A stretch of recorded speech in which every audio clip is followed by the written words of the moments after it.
Ladies and gentlemen, patriot, truth seekers, digital warriors, welcome back to the show again. This is the Baraka Show. This is your frontline of information war. If you're new to this, make sure you like, comment, subscribe. Talk about information war.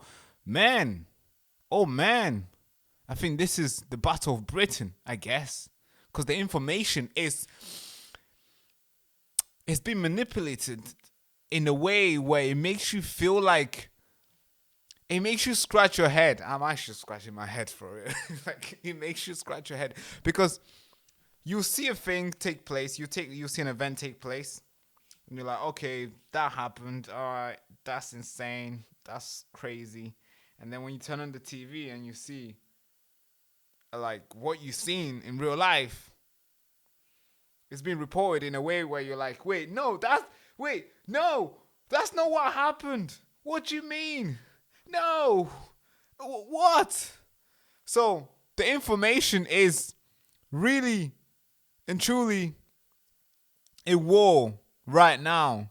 Apparently, now the information that is being spreading now is that asylum seekers, the ones who come here illegally, they do not commit any crime. I mean, really? Like, how? I've been reporting all these crimes that these guys are committing, like the Epping Hotel and all these things.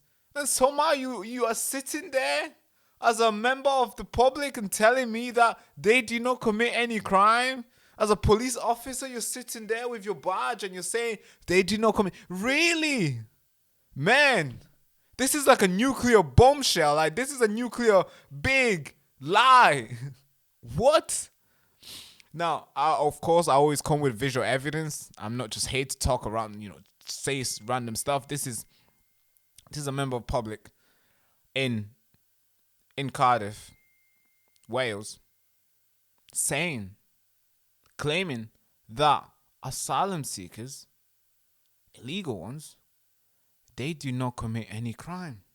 And there's no data of it. Nothing.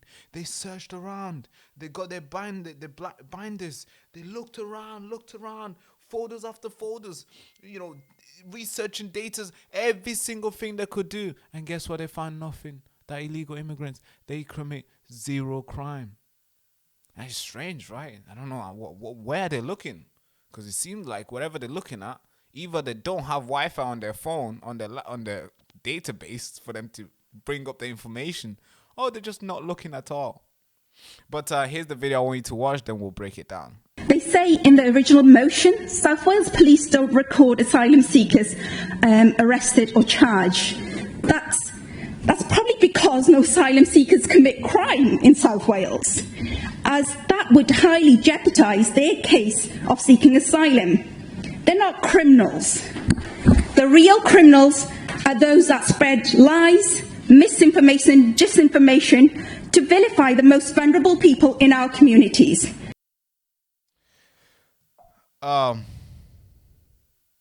Okay, auntie. All right. They do not commit any crime. Should we go through the list?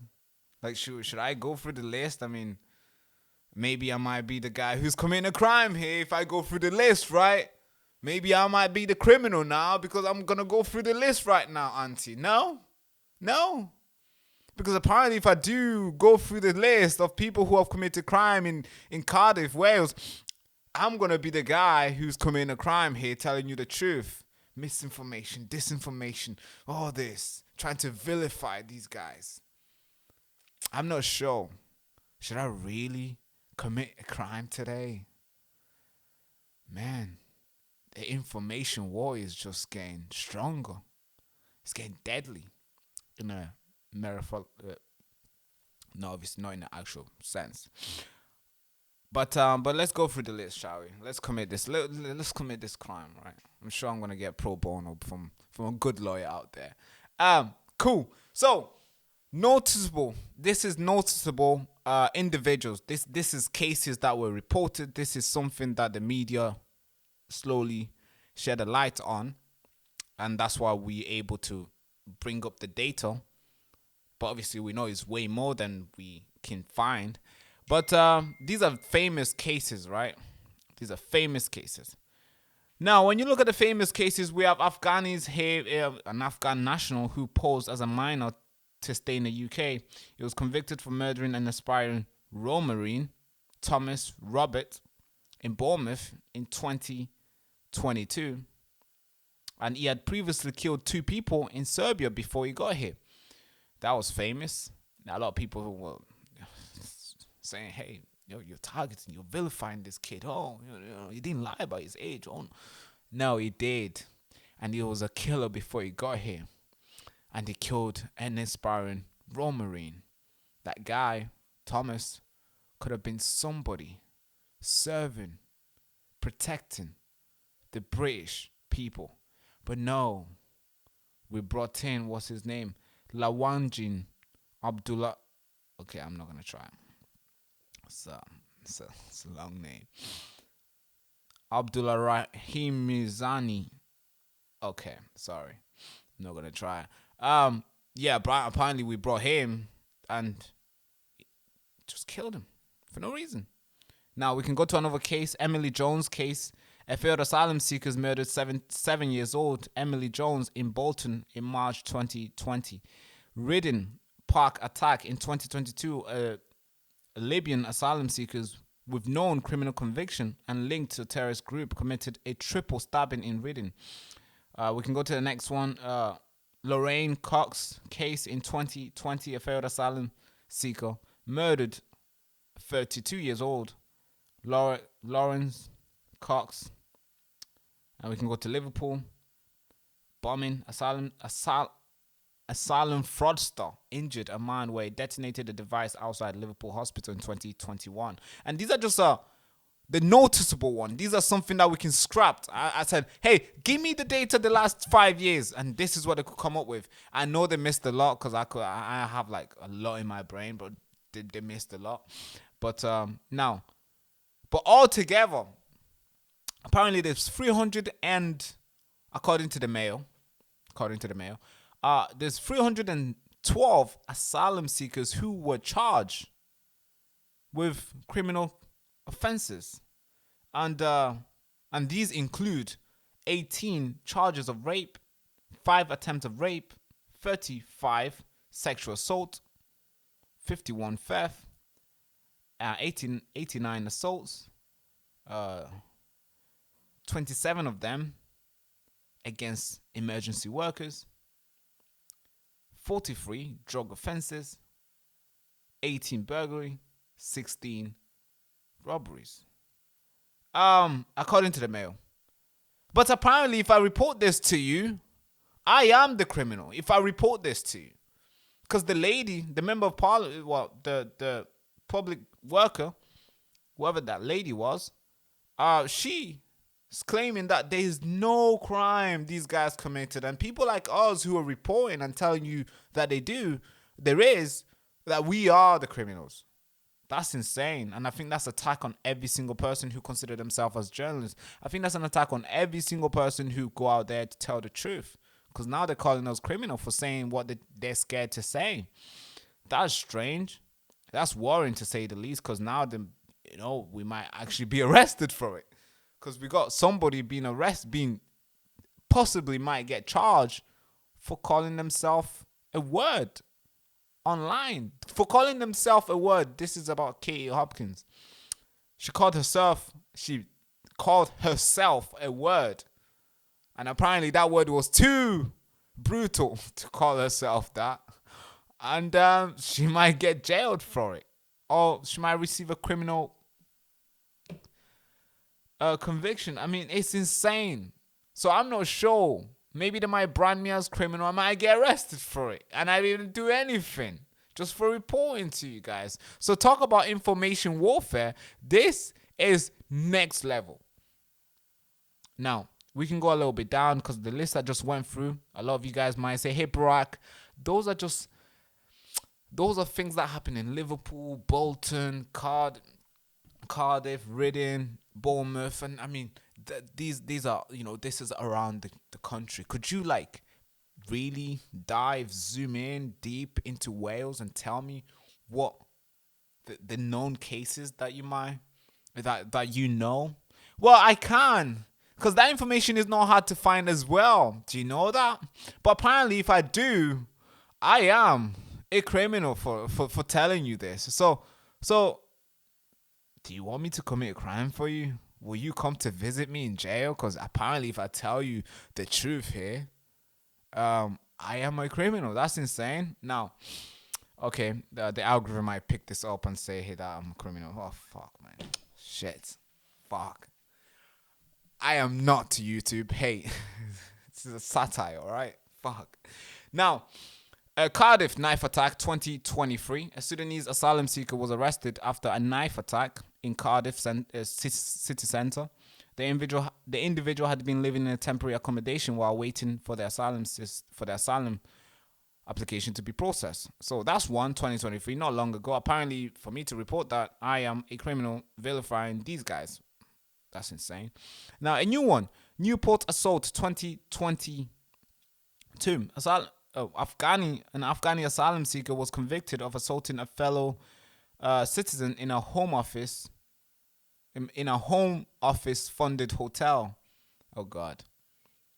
The incidents occurred during a dispute over shared facilities. Okay, that's insane. That's crazy. It's fighting each other. Like, imagine fighting each other. You both did nothing to be in that place. What are you fighting for?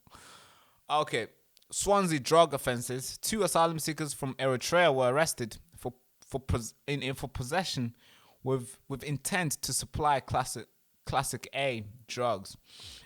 They were housed in a local hostel managed by a private contractor. Oh yeah, private contractors. They are making so much money, these private contractors. It's like the best time to join this business was like yesterday. Because, man, actually today, to be fair, because that thing is going to run for time. Wrexham identity fraud. 2020, this happened. An Assyrian national was convicted of using a false passport to enter the UK and claim asylum. Oh God, how do you even do that? Like, don't we have all these AI stuff, all these technocrat machines to stop this? Oh no, just to stop us. All right, okay, makes sense. See, this is what I do. I get myself in trouble. I'm like, fuck, I might be a criminal now. Fuck, tell too much truth here. The information war is getting greedy, I might say. They're ramping it up to now they're labeling every single person who's counter narrative as a criminal now. So it's insane. So let's carry on reading this. The case was referred to our criminal cases review commission and later squashed due to mitigating circumstances. What the fuck is that? Okay, all right, whatever. And next one, 2019, a group of asylum seekers from North Africa were implicated in series of shoplifting incidents. Police linked a group to a coordinated theft across multiple towns in mid-Wales. And these are just crimes that were committed like the last 5 years ago. But somehow, the police apparently in Wales do not have a database or searchable data machine with these individuals, meaning asylum seekers. Apparently, they do not take their records. They do not label them as like, okay, you know when you commit a crime, like, you know, you can search up the black people committing crime in the UK. You can search up the white crimes. You can compare it to, you know, faith, Muslim, Hindu. You can compare all this, but there's not a category of illegal asylum when you're searching it up. I don't know why they should do that, because that will fix the debate. Because right now they keeping this grey line. They're not even keeping the grey line. There's no line at all. So we never know. Some guy could do it. Everybody will be like, oh yeah, he committed a crime. Oh yeah, he must be born here. Oh yeah, you know, he's a church going guy, Christian. Yeah, from Cardiff. Oh yeah, probably went to church. Oh, probably in the choir as well. Yeah, so that's the line is very blurry. So now that's why they don't keep data. And when people like us come here, start collecting data, and we're trying to like write it down, so we can report it to you, we get called racist, far right, and right now apparently criminals, vilifying good individuals. apparently. No, I'm not saying all the guys who come here illegally are like criminals. No, of course not. I'm not saying that. But some of them do commit crime, and we have to say when it does happen. But if this is the new campaign where they're gonna start labeling people criminals for reporting that is not good. And I think that's disingenuous to every single person who holds their career, who takes this media thing serious, like reporting the news serious. I think that's an attack on us. Of course, it's not an attack on mainstream media because they don't really report that. But it's an attack on me for sure. And I don't know what I'm going to do about it. No, I might as well just wear the brand. I hope it doesn't affect me in a certain way. Of course, it doesn't. Mentally, physically, it doesn't affect me.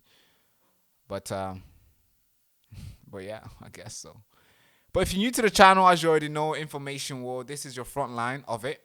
So if you want to stay informed, if you want to contribute to the most informed society, share this video. Now, I'm sure you already subscribed. If you haven't, please subscribe, like this video. And what do you think? Do you think I am a criminal for reporting this? What do you think? Please, I would like to know, because I believe in the public opinion more than the I don't want to say that. Yeah, in the public opinion, I believe that so much. So please comment down below. What do you think? Without further ado, this has been your patriotic brother, Baraka Amuri, and this is the Baraka Show, your front line of information war. Thank you so much for watching. Thank you. Thank you so much for watching that video. We need your help. I'm in big trouble right now. I need your support. I've been needing your support for a very long time, but because I'm stubborn and I didn't feel like I didn't want to ask anybody for help. Back in January, they demonetized this channel, they censored us. I thought I'm gonna fight them by myself, so I never asked you for help. So I just kept on giving, and I was doing everything for free. I was doing all this stuff. I was covering the expense. I was just maximize my credit card, all this stuff, because I thought, man, I'm gonna fight it off. I'm gonna, we're gonna build this big, huge empire. We're gonna seize the airwaves, and we're gonna be the best, biggest video, radio, broadcasting, television station in the UK. I just kept on going. That's in January. So I never really asked your help. Now it's been 9 months. I'm in more shit than ever before. So I need your support. I need to keep this channel alive. If in the next coming days, if we don't get your support, I don't know. I'm not sure what YouTube would do. They might just they might just cut us offline. I'm not sure what they might do. And it's so scary because they're not just cutting the channel, they are cutting my face on the app as well. So that's dangerous. That means I won't go on other channels. So I need your support. If you've been standing on the fence, if you've just been watching from the sideline, this is your time for you to jump in. We are out of players and we need you to jump in the pitch and play. We need you to come and score, because we are losing this game. We've been losing for 8 months. And it's been 9 months now. This is the last month until I hear back from them, and I need your support to fight whatever that comes. So, if you haven't support, or if you have support and you feel like you still got something to put in, go to thebarakashow.com and leave your donation or anything that you can, or just click the first link in the description. It will take you straight to Stripe, where you can just leave a donation. We need your support. This is serious. We don't need it tomorrow. We need it now. If you can, of course, if you can do it. And the show host, Baraka Amuri.